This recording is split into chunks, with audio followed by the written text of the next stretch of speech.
Corazon n'indirimbo yashoboye gukundwa n'abatari bake mu gihugu no hanze y'igihugu igisohotse coming soon yayo gusa. DJ Fernando yayisohoye ico gihe ayicishije ku rubuga rwe rwa TikTok agapande gato yari karatamba.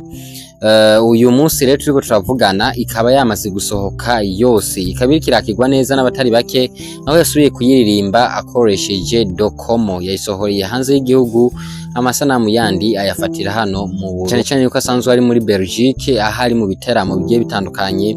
Ndabibutsa kandi yuko mu minsi mikeyi agiye gukorera igiteramo itariki 18 za kuno kwezi nyene mu gihugu cyo Faransa mu gisagara ca Lyon. Akona kari gaciyemwo tugarutse ku ndirimbo Corazon, urabona neza kiri kirakirwa n'abatari bake kuko mu masaha 3 imaze isohotse ku rubuga rwe rwa YouTube irafise abantu bashobora kuba barenga 5212 bamaze kuba bariko barayikurikirana. Nawe ndagusaba gusimbira ku rubuga rwa DJ Fernando Mr. Aye ugakurikirana iyo ndirimbo cyane cyane mu kumwereka ko twamukunze by'ukuri ku ndirimbo Berisima. Ivyo twamukoreye kuri iyo ndirimbo dusimbire ku rubuga rwe tubikore kuri indirimbo nyene Corazon, maze ibandanye kumuhesha agaciro, abandanye kugenda mu bihugu vyo hanze yambaye idarapo ry'igihugu.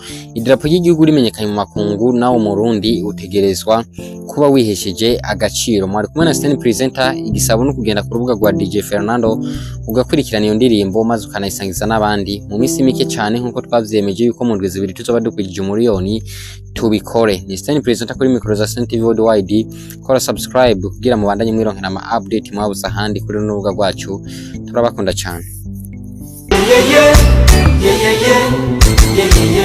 Oh na na na.